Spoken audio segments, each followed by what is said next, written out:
Hello YouTube.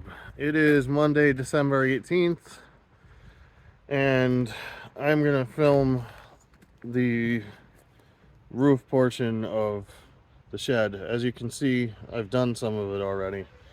I had that on camera, but it became dark and was raining, and I decided to scrap the footage. Also, I have lost all of my help for this project. So, what's going to happen is I'm going to film the last two panels here, and that's going to be on camera, and I'm just going to finish the rest so you can get the basic idea of what I've done. I'm going to flip around and show you exactly how I'm laying it out. Then I'm going to set up, put those last three pieces on, and I'm going to flip to the other side and do the other side off camera because I am running out of time. I've been lucky so far in the fact that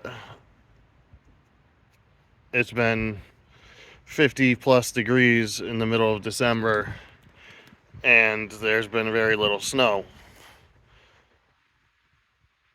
I'm not going to have the opportunity to finish this much longer. Unfortunately, I don't have any help with it, so I have to try and figure out a way to get it on the legs and up. I'm hoping I can get a couple people to help out with that, but we'll see. For now, I'm going to flip around and I will show you exactly how I mounted these things.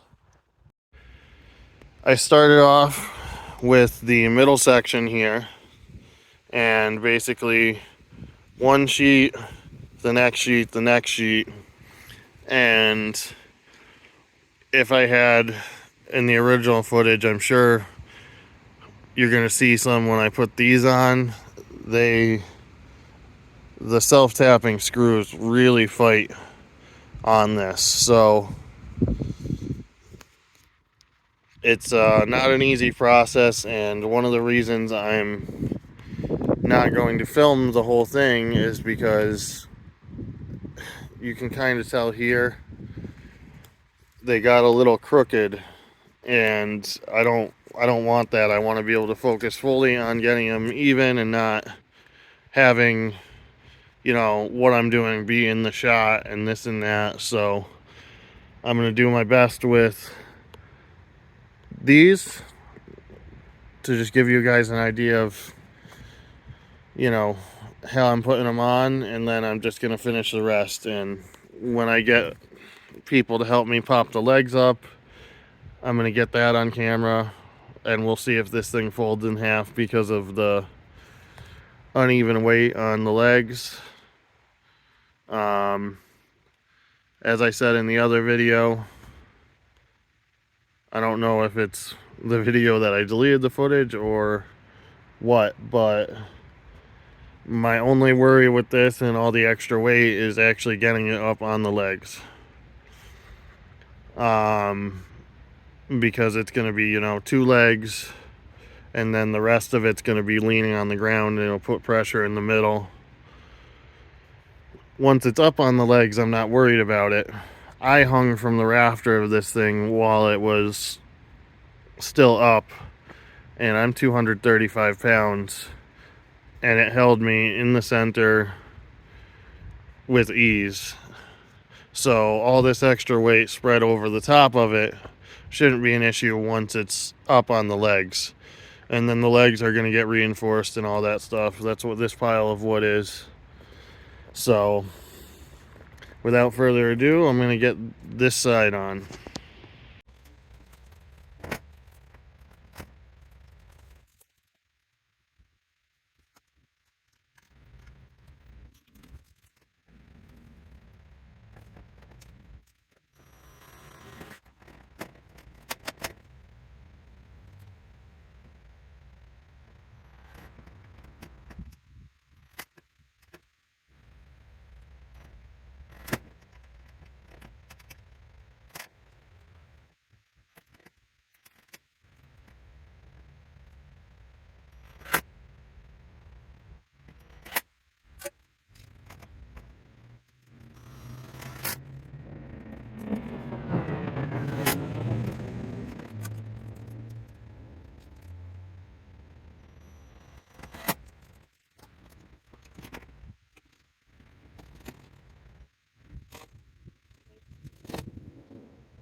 Okay, so that's it as far as filming for this part goes. I would have liked to get the whole thing, or at least this half, all on camera,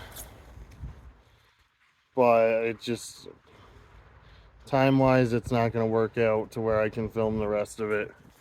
And it's pretty self-explanatory. I would recommend, if anybody's doing this at home, to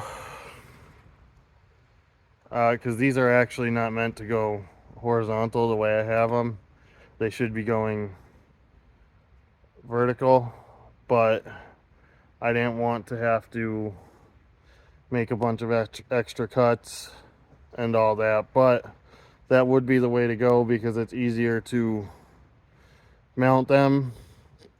As with these, I only have very few mounting points where the wood meets the metal, whereas if horizontal, because the wood runs horizontal also, it would have been easy to just boom boom boom boom consecutively mount them all in the same spot across the whole thing.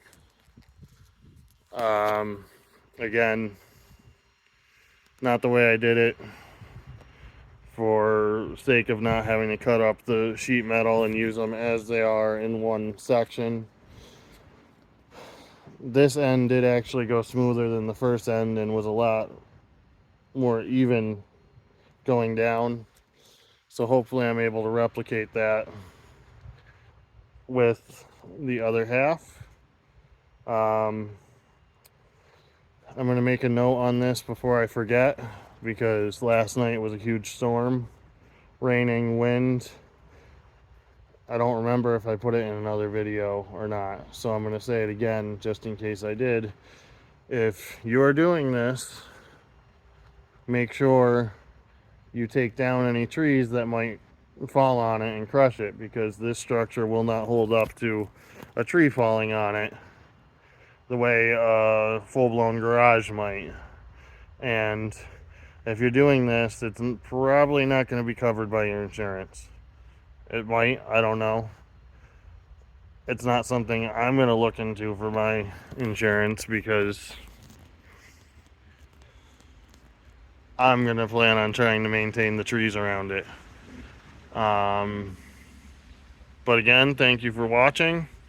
Enjoy your day, and I'll see you in the next step.